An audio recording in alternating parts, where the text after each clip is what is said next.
Hello, students.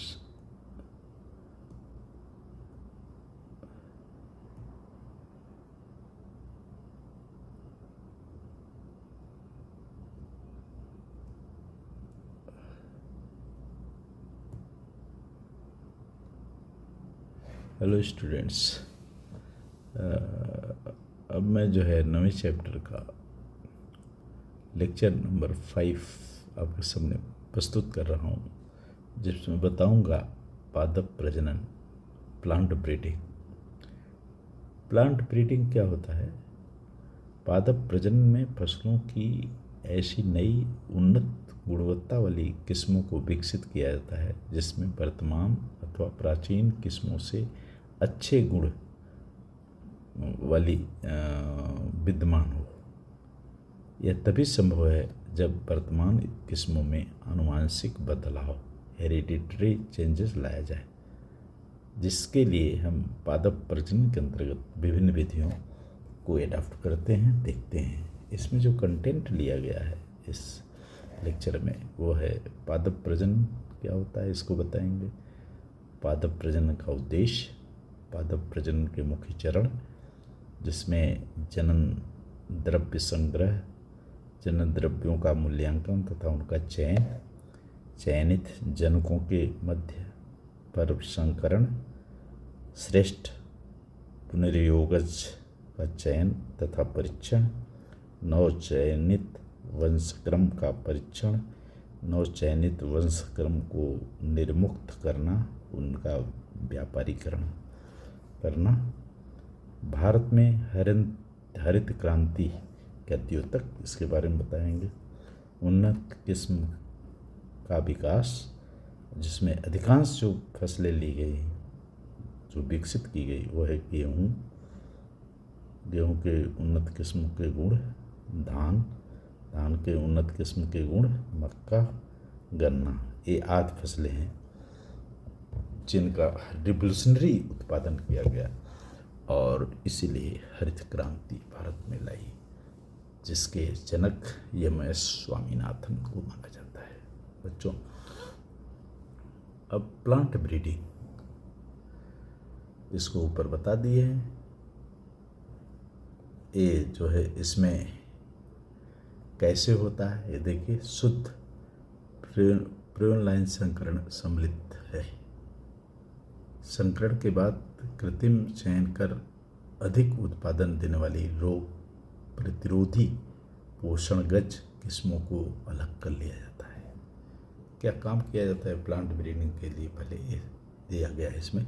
संकरण द्वारा दो जेनेटिकली अलग जनकों के बीच क्रॉस कराकर नई किस्में बनाई जाती हैं, पैदा की जाती हैं।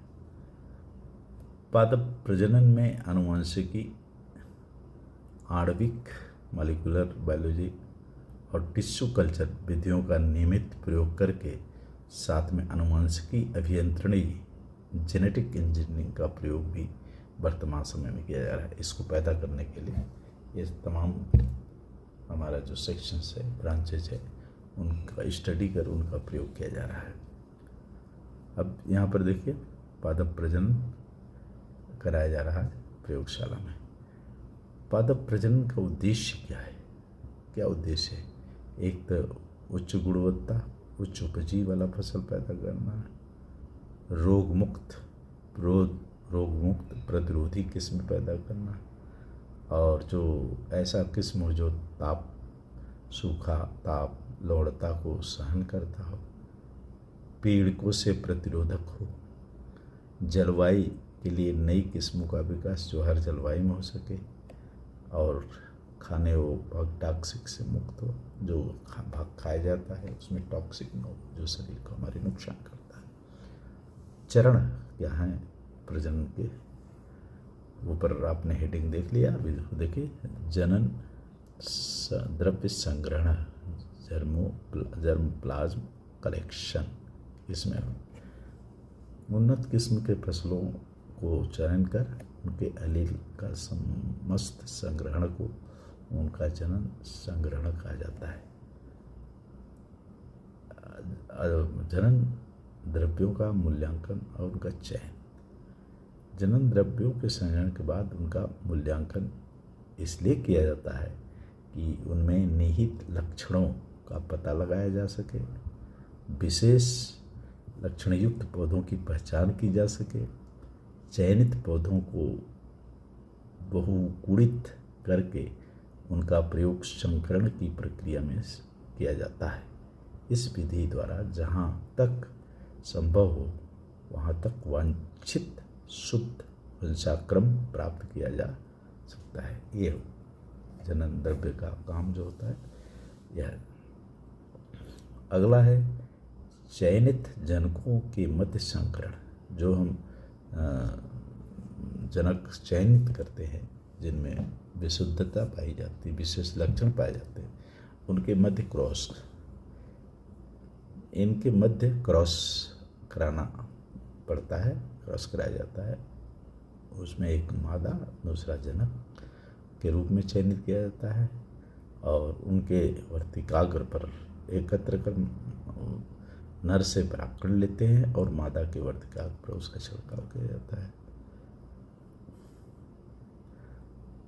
इस तरह विधि से एक उन्नत किस्म के गुण वाले पौधे का उत्पादन किया जाता है। अब श्रेष्ठ पुनर्योगज जो उससे पैदा होता है क्रॉस से, उनमें कैसे टेस्ट किया जाना ये होता है। पादप प्रजनन के इस चरण में संतति प्रोजनी की तुलनात्मक अध्ययन किया जाता है ताकि उनकी संततियों को पता लगाया जा सके जिसमें वांछित गुण मौजूद है, प्रजनन उद्देश्यों की पूर्ति के लिए आवश्यक है। संततियों का वैज्ञानिक मूल्यांकन कर श्रेष्ठ गुणों वाले संतति का पता लगाया जाता है। यह संतति कई पीढ़ियों तक स्वपरागण करते हैं और एक अवस्था ऐसी आती है इनमें समरूपता की स्थिति आ जाती है। ये तो आपके श्रेष्ठ चयन और उनका परीक्षण किया जाता है, कई पीढ़ियों तक क्या उत्पादन दे पाएंगे कि नहीं। दूसरा है नव चयनित वंशक्रम का परीक्षण। नव चयनित वंशक्रम का परीक्षण जिन उनमें निहित गुणों, उत्पादन गुणवत्ता, इनका परीक्षण किया जाता है। रोग क्षमता क्या है, इनका मूल्यांकन परीक्षण किया जाता है। और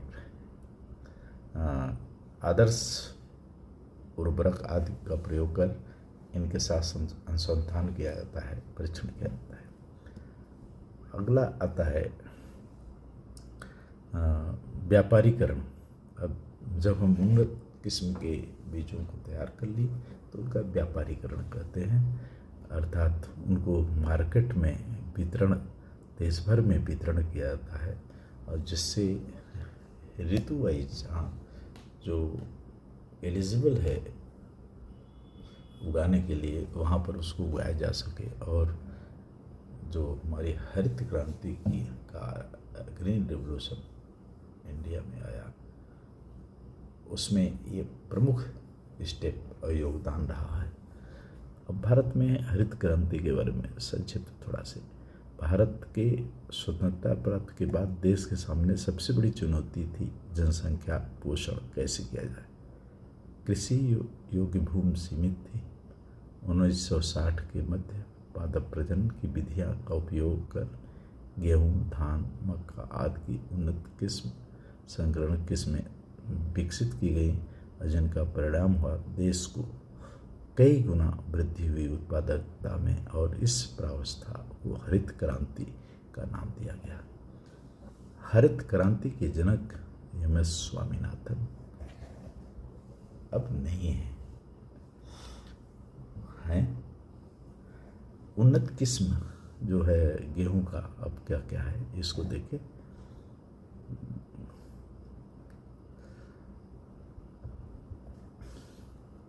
इसमें उन्नत किस्म है क्या क्या, एक सरबती सोना जल्दी पकने वाली जाती है,